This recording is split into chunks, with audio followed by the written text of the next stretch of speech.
So as I said earlier, Advent is a waiting time. Advent, the word Advent means the waiting for what is to come, right?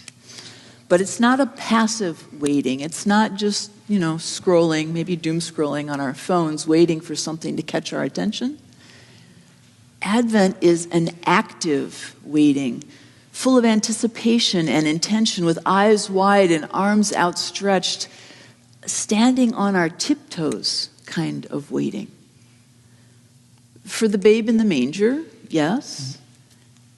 And also, we wait for God. I wait for God, and I believe you do too, to break through the veil of space and time and finally fix a broken world.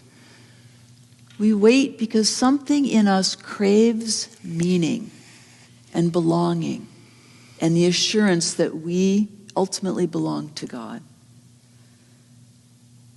As I said, those of us in the Western world often think of waiting as wasted time that could be better put to use doing something else. But there's a kind of waiting that's anything but passive that you were talking about this week. Back when I was in high school, I ran on the cross-country team.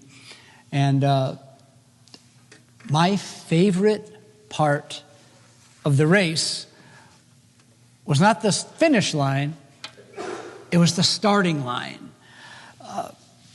You'd have, at a big invitational meet, you'd have a few hundred nervous teenagers gathering with a few hundred sleepy parents at 8 a.m. All with a cup of coffee. At 8 a.m. on a rainy 35-degree Saturday morning. And the runners were expectant and ready and pacing and bouncing and prancing like thoroughbreds before the Kentucky Derby. And we would line up shoulder to shoulder behind a white line on the muddy grass. And then we would wait for the race official to cry out, "On your marks!" And we would all crowd the line. And then, "Get set!"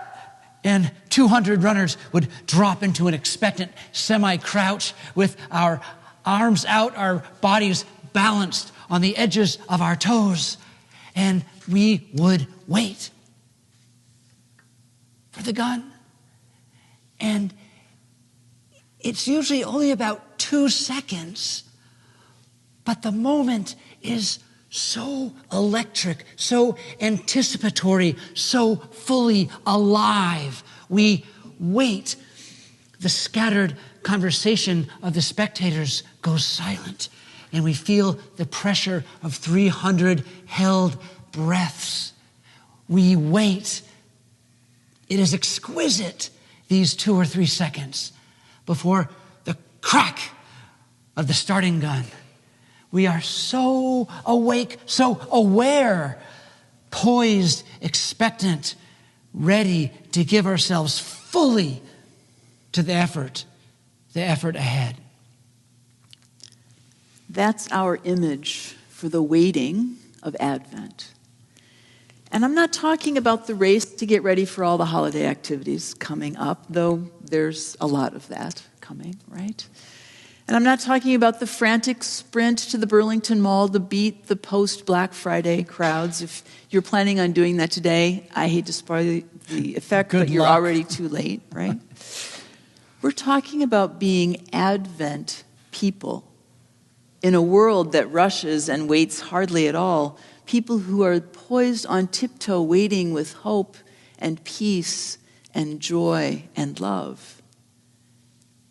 And what I believe we wait for on this Sunday of Advent is something that Aaron already shared with us from Isaiah's reading this morning. We wait for when God shall judge between the nations and shall arbitrate for many peoples. When they shall beat their swords into plowshares and their spears into pruning hooks, and nation shall not lift up sword against nation, neither shall they learn war anymore. Yeah, that. I'm down to race for that kind of hope. Right. And oh, how we need it Because the world, if you hadn't noticed, is a hot mess in so many more ways than we can begin to describe. And right in the midst of the hot mess, Advent whispers, wake up. Wake up not only to the awareness of the brokenness of the world, but wake up to the promise of God's promised coming future.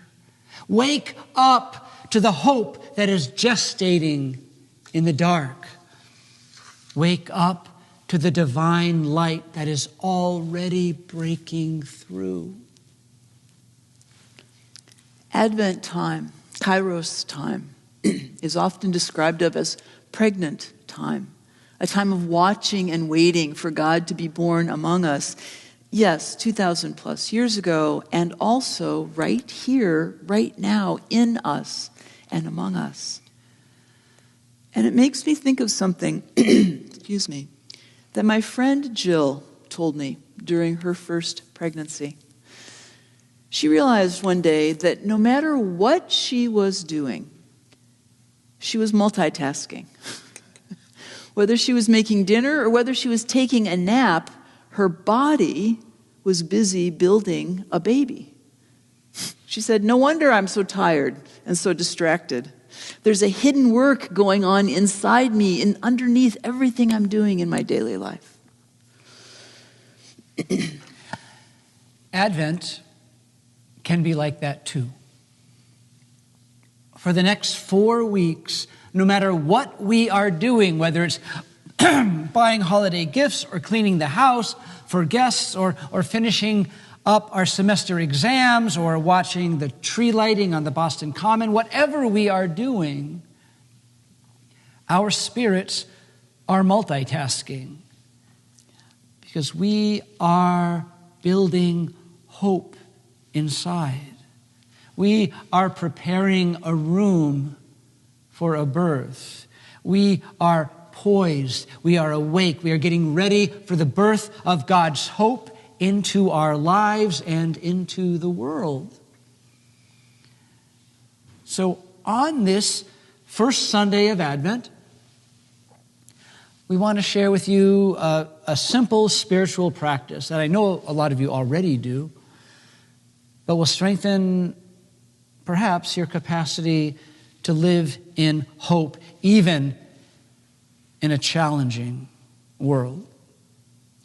It's a practice called breath prayer. And we practice breath prayer this season, not because prayer will magically stop ICE from kidnapping our neighbors or instantly create affordable housing for the homeless, but because prayer will change you. It will build the inner capacity to hope in a world that regularly demands from us despair and cynicism. Breath prayer is remarkably simple. My favorite spiritual practices are all very simple. You choose a phrase, a short phrase, and you say it with your breath as you breathe in and as you breathe out. And a perfect one for this first week of Advent is at the end of the reading from Isaiah. Come, let us walk in the light of the Lord. And there's all kinds of ways you can do this. We discovered this week that we talked all week about breath prayer, and then only yesterday or the day before realized we had different practices in doing it. So we're going to share at least 2 with you this morning. So when I do breath prayer, I just use my regular cadence of breathing. I don't change it at all. I would take that phrase and I'd shorten it up to just be walk in the light. And as I breathe in, I think walk. And as I breathe out, I think in the light. Walk in the light. Sometimes I'll say it out loud. Sometimes I say it to myself. My practice, because I'm a highly stressed out individual, is to use what's called 4-8 breathing to do my breath prayers.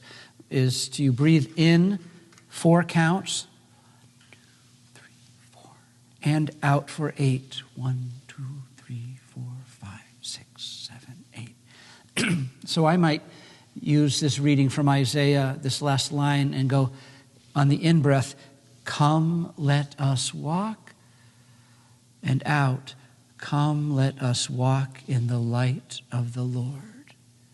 Breathe in, come, let us walk, and breathe out, come, let us walk in the light of the Lord. And you do that for a little bit, you may find your heart rate go down, your cortisol drop, and you're not in quite a scary place. So what I love about the 4-8 breathing is that it calms my spirit when I'm stressed out. What I love about the breathing with my natural breath is I can do it anywhere, right? So in my prayer time, sitting at really long traffic lights, walking my dog, standing in line at the grocery store, anywhere I find myself. So we're suggesting that you do this every day this week, and that you do it for 1 minute, and that's what the hourglasses are for, or minute glasses, you could call them. These are all a minute, or more or less a minute. We've tried a few of them out, and they're within a few seconds of being a minute, right? What do you want for 50 cents? I mean, yeah, that's right. So when you do, at least once in your day, when you do your breath prayer, tip the hourglass over, and then do your breath prayer as you watch it go out, right?